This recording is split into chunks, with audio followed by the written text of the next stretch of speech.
You're listening to the Bear in Mind podcast, episode number 87. A podcast uncovering identity, color, and love, where driving yourself crazy is totally sane and curable. Now your host, T. Bias. Today, we're talking about men and when they're emotional.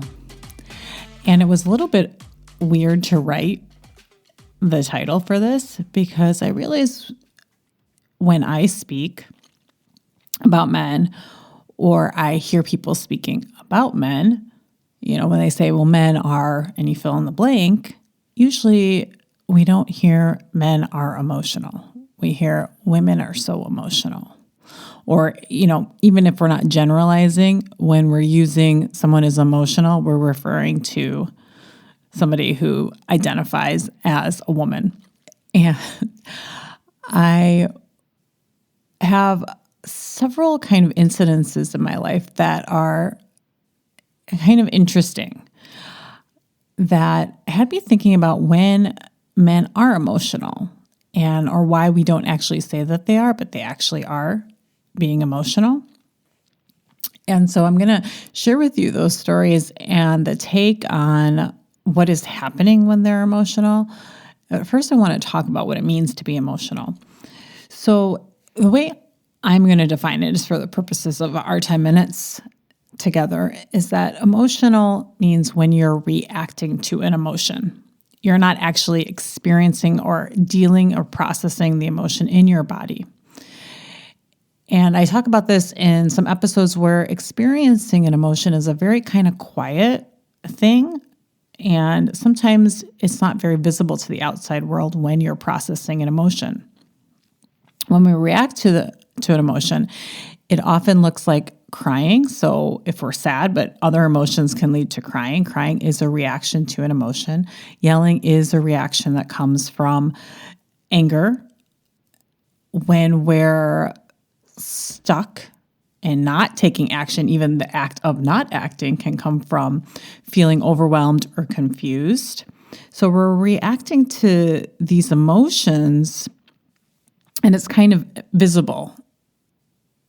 If you were a fly on the wall and you were watching somebody, you could see some concrete behaviors that you could describe where then you could say somebody is emotional. They're reacting to emotion and they're being emotional. Years ago, I was working and I had a boss that would yell at us in a meeting.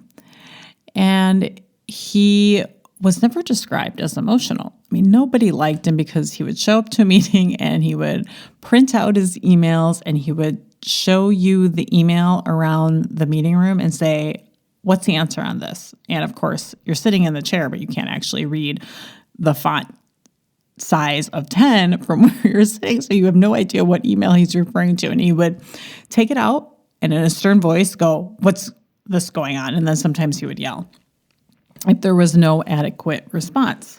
And never once did anybody say that he was emotional about it. And so it got me thinking later on that he's reacting from frustration. He's angry with his team for not doing what he expected us to do.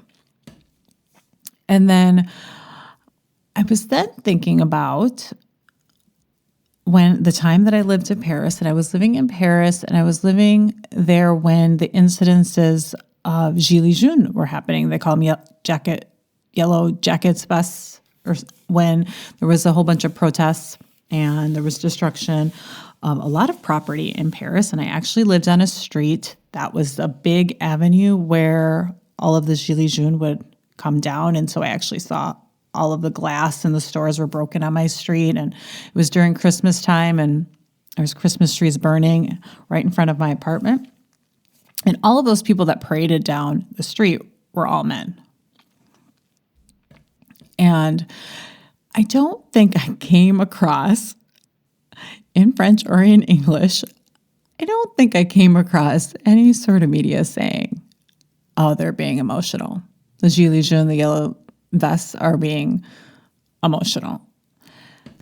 And so you can kind of see that those acts, destroying property, breaking glass, my boss printing off his emails and yelling at us, and the way he behaved was coming from an emotion of anger. They were reacting to the emotion of anger. They didn't process their anger, and then once it's processed, think, oh, what are my options? Because anger never really gives you the options. It's very focused, and usually when you're in anger, it becomes very reactive, and you take this one course of action.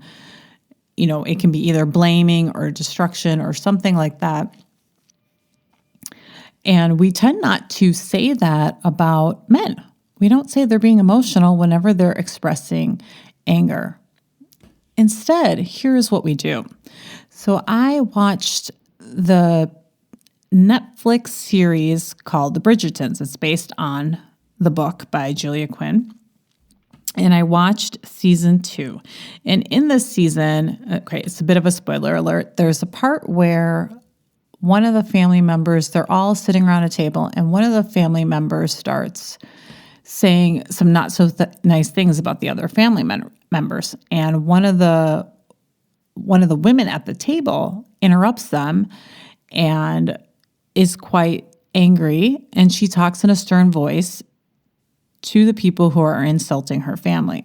So she says something, she doesn't like it, she's angry. And then all of a sudden, a man interrupts, and he's angry now about what's being said around the dinner table. And he stands up and he kicks the people out of the house. And so there's a woman and a man, both angry. And it has nothing to do with the show and the writers, because this takes place in the early 1800s. And at that time, yes, men are seen even more so in a certain light. I saw a bunch of comments on social media about this scene where the male character, for standing up, kicking the people out of the dinner, yelling, was seen as standing up for the family. And that's often how things are described. When somebody reacts to an emotion, he was clearly yelling at people, he threw somebody out. That does not come from love. That comes from anger. We go, wow, he's standing up. Wow, he's putting his foot down. In fact, in the Gilets Jaunes, we're like, wow, we're standing up. We're standing up for rights of the middle class. Like, that's kind of how it was communicated with the destruction that happened in Paris. And we never used the words, they were being emotional. They were yelling, they were destroying. That comes from being emotional. Because we know that yelling and destroying property are not really effective strategies for finding probably the solution that you want. And it is an interesting way to think about anger, how we think that anger is okay with one gender and not okay in another gender, or it's considered emotional and therefore inappropriate to be emotional, to react to your emotions when you're a woman. And if you're a man, it's standing up, it's putting your foot down, it's getting things done is another expression I've heard, in reference to my boss, is like, he's getting stuff done. And so we have this gender connotation, negative connotation to being emotional.